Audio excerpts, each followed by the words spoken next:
करके कह रही है कि हमको बनना है निशाने राह मंजिल दोस्तों, हम अगर भटके तो कितने कारवां खो जाएंगे। मेरे आका सल्लल्लाहु अलैहि वसल्लम के चलने को देख करके आबादी की औरतें कहती हैं, ए हलीमा आज तक कितने खूबसूरत अंदाज से हम लोगों ने चलते हुए बच्चे को नहीं देखा। हलीमा मोहम्मद कितने अच्छे अंदाज से चल रहे हैं, इनके कदम में कोई लड़खड़ाहट नहीं है, इनके कदम में कोई लग़ज़िश नहीं है। मेरे आका सल्लल्लाहु तआला अलैहि वसल्लम बोलने लगे और इतनी साफ सुथरी जबान बोलने लगे। आज जब बच्चे बोलते हैं तो जबान में जरूर लुकनत होती है, जरूर तुतलाहटपन होता है, मगर मेरे सरकार सल्लल्लाहु अलैहि वसल्लम बोलने लगे तो बहुत साफ सुथरी जबान है। मेरे आका के मुकद्दस बोल को सुन करके आबादी के लोग हैरत में पड़ जाया करते थे और कहा करते थे, इस तरह साफ सुथरी जबान बोलने वाला हमारी आबादी में आज तक कोई बच्चा नहीं आया है। एक रोज मेरे आका ने हलीमा से कहा, मां ये तो बताओ कि भाई कहां चले जाया करते हैं दिन भर। हलीमा के लड़के अपनी बकरियों को लेकर के पहाड़ियों के बीच में चराने के लिए चले जाया करते थे, शाम को आते थे। हलीमा ने कहा, बेटा तुम्हारे भाई बकरियों को चराने के लिए चले जाया करते हैं। आका ने इरशाद फरमाया, मां कल से मैं भी बकरियों को चराने के लिए जाऊंगा। जब कुछ लोग कह दिया करते हैं कि मोहम्मद बकरियां चराया करते थे, मैं अर्ज करता हूं वाकया सही है कि मेरे आका बकरियों को चराने के लिए जाते थे, मगर बकरियों के चराने के पीछे और बकरियों के ले जाने के माहौल के पीछे अजमत मुस्तफा भी देखते चलो। सिर्फ यही ज़हन फिक्र न रखना कि नबी बकरियां चराया करते थे, बल्कि बकरियों के चराने के पीछे अजमत मुस्तफा का इजहार जिन जिन चीजों से हो रहा है उन चीजों पर भी निगाह तुम्हें रखनी चाहिए। आका करीम सल्लल्लाहु तआला अलैहि वसल्लम से हलीमा सादिया ने कहा, बेटा ठीक है। अब जब शाम को हलीमा के लड़के आए तो हलीमा ने अपने लड़के से कहा, बेटा जब कल तुम बकरियों को लेकर के जाना चराने के लिए तो अपने हिजाजी भाई मोहम्मद को भी साथ में लेते जाना। चुनांचे मेरे आका सल्लल्लाहु तआला अलैहि वसल्लम तैयार हो गए, सुबह का सफेदा फैला।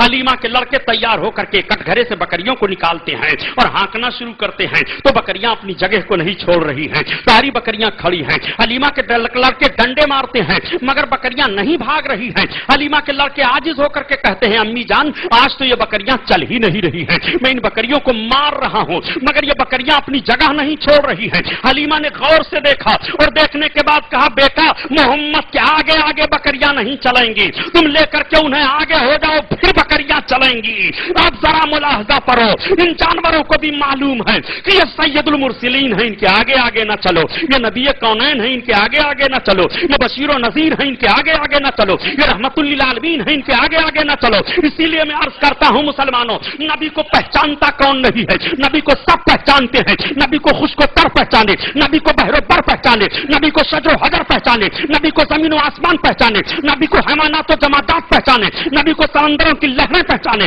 नबी को पहाड़ों की बुलंदियां पहचाने, नबी को आबशारों की सदा पहचाने, नबी को सर्रा सर्रा पहचाने। अगर नबी को कोई नहीं पहचानता है तो या तो सर्कस इंसान है जो नबी को नहीं पहचानता, या सर्कस जिन है जो नबी को नहीं पहचानता, वरना नबी को नहीं कौन नहीं पहचानता। ये जानवर भी पहचान रहे हैं ये नबी है, इनके आगे आगे ना चलो।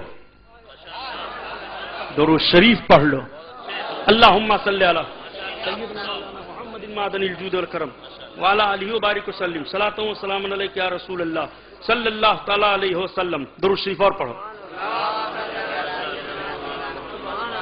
अल्लाहुम्मा सल्ली अला सय्यिदना मौलाना मुहम्मदिन मादनिल जूद वल करम व अला आलिहि व बारिक वसल्लम सलातु व सलामुन अलैका या रसूल अल्लाह सल्लल्लाहु तआला अलैहि वसल्लम।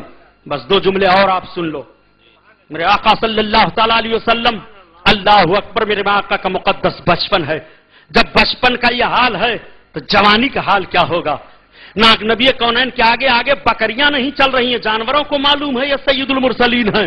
और ये कैसे आपने जहन दे दिया कि उम्मती नबी से अमल में बढ़ सकता है? माज़अल्लाह, ये जुमला मैं अपनी तरफ से नहीं कह रहा हूं, उन लोगों के लिए लम्हे फिक्रिया है जिनके मौलवी ने अपनी किताब में लिखा है कि बसा औकात उम्मती अमल में नबी से बढ़ सकता है। इस जुमले को नोट करके तुम जाओ, तुम्हारे लिए लम्हे फिक्रिया है, भरपूर गौर करके फैसला दो।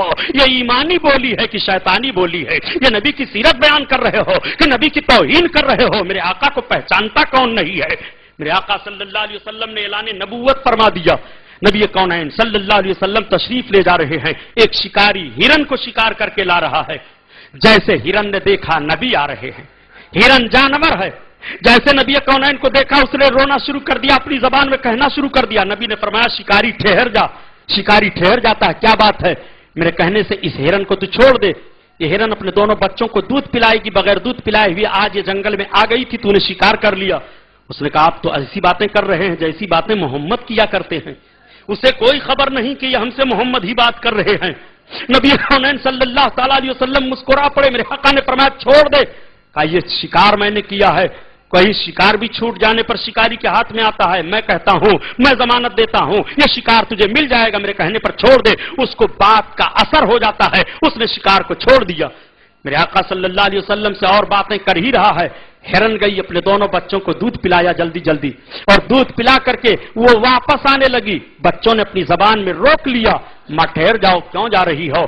ماں نے کہا میرے بچوں, اگر میں نے کسی اور سے وعدہ کیا ہوتا تو وعدہ کو توڑا جا سکتا تھا. میں نے اللہ کے رسول سے وعدہ کیا ہے, میں شکار بنا لی گئی ہوں. اب تمہارا حافظ خدا ہے, میں نے تمہیں دودھ پلا دیا, مجھے جانے دو. دونوں بچے بھی پیچھے پیچھے ماں کے چلے آ رہے ہیں. نبی کونین صلی اللہ تعالی علیہ وسلم کی نگاہ نبوت پڑتی ہے. آقا فرماتے ہیں, او شکاری, وہ دیکھ تیرا شکار آ رہا ہے. تو نے ایک جانور کو شکار کیا تھا, دو اور آ رہے ہیں. اس نے کہا آپ محمد لگ رہے ہیں. میرے آقا مسکرا پڑے. کہا اب اس کو شکار میں باندھ لوں گا, پہلے مجھے کلمہ پڑھائیے, اسلام میں داخل کر لیجئے. میرے آقا نے کلمہ پڑھایا, اسلام میں داخل فرما لیا. میں آپ سے پوچھنا چاہتا ہوں, یہ نبی ہرن کی بولی سمجھ رہے ہیں. نبی کونین صلی اللہ علیہ وسلم تشریف فرما ہے, صحابہ کی جماعت بیٹھی ہوئی ہے. تب تک چھوٹے چھوٹے پرندے چہچہانے لگے. وہ گھوم رہے ہیں, چہچہا رہے ہیں. اللہ کے رسول نے نگاہ نبوت اٹھا دی. ارشاد فرمایا, اے میرے صحابہ, جانتے ہو یہ پرندے مجھ سے کیا کہہ رہے ہیں؟ صحابہ نے عرض کیا, اللہ اور اللہ کے رسول جانے. آقا نے فرمایا, یہ پرندے مجھ سے کہہ رہے ہیں کہ تمہارے بچے ان پرندوں کے گھونسلوں کو اجاڑ دیا کرتے ہیں, کھلونا بنا لیا کرتے ہیں. تم اپنے بچوں کو روکو, کسی پرندے کا کوئی بچہ گھونسلہ نہ اجاڑنے پائے. رسول کونین چڑیوں کی فریاد کو سن رہے ہیں, پرندوں کی بولی سمجھ رہے ہیں. میرے آقا صلی اللہ علیہ وسلم بیٹھے ہوئے ہیں. تب تک ایک صحابی حاضر آئے, عرض کرتے ہیں, یا رسول اللہ, میرا اونٹ پاگل ہو گیا ہے.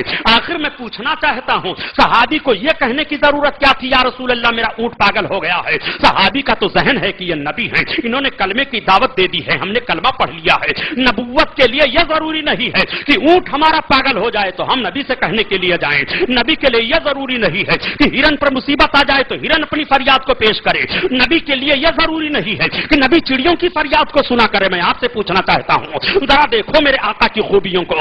نبی کونین صلی اللہ علیہ وسلم کی بارگاہ میں جب صحابی نے عرض کیا, یا رسول اللہ, اونٹ پاگل ہو گیا ہے, میرے آقا باغ میں تشریف لے جاتے ہیں. باغ میں اونٹ تھا, جیسے نبی کونین پر اونٹ کی نگاہ پڑتی ہے, بلبلاتا ہوا بھاگا آیا. صحابی نے عرض کیا, یا رسول اللہ, ایسا نہ ہو, اونٹ آپ کو تکلیف دے دے. آقا فرماتے ہیں, ایسا کچھ نہیں. اونٹ آتا ہے, اپنے منہ کو سرکار کے پاؤں شریف پر رکھ دیتا ہے اور بلبلانے لگتا ہے. میرے آقا ارشاد فرماتے ہیں, میرے صحابی, یہ پاگل نہیں ہوا ہے, یہ اونٹ مجھ سے کہہ رہا ہے کہ اللہ کے رسول میں پاگل نہیں ہوں, میرا مالک مجھ سے کام زیادہ لیتا ہے اور خوراک مجھے کم دیتا ہے, میری طاقت کم ہو گئی ہے. اے میرے صحابی, اب اس کو تم خوراک دو, یہ مضبوط ہو جائے تب کام لینا. میرے آقا اسی لیے ارشاد فرماتے ہیں کہ تم جانوروں کو دن اور رات میں 70 مرتبہ دانا پانی پیش کیا کرو.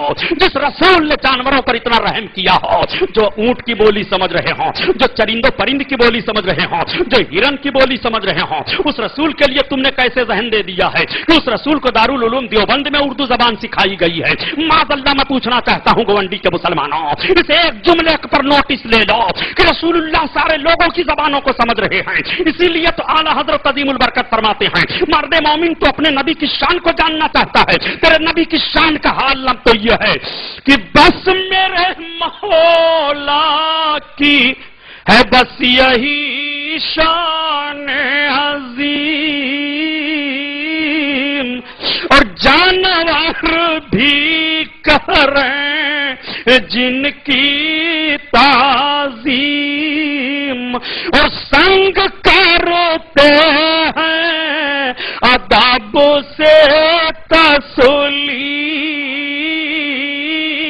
اور پیڑ سجدے میں گرا کرتے ہیں. اللہ اللہ, اپنے نبی کی خوبیوں کو دیکھو. جو نبی ایسی خوبیوں کے مالک ہیں, اسی نبی کے نواسے نے کربلا کی سرزمین پر 10 محرم کو شہادت کا جام نوش فرمایا تھا اور یہ پیغام دیا تھا, اے میرے نانا کی امتیوں, عظمت مصطفیٰ پر مر مٹنا یہ تم اپنی زندگی کا شعار بنا لینا. نبی کی محبت ہی ایمان ہے اور نبی کونین ہی کی محبت پر نجات ہے. اسی لیے تو کہا جاتا ہے کہ پیارے حبیب کو پکار اور پیارے نبی کا نام لے اور دامن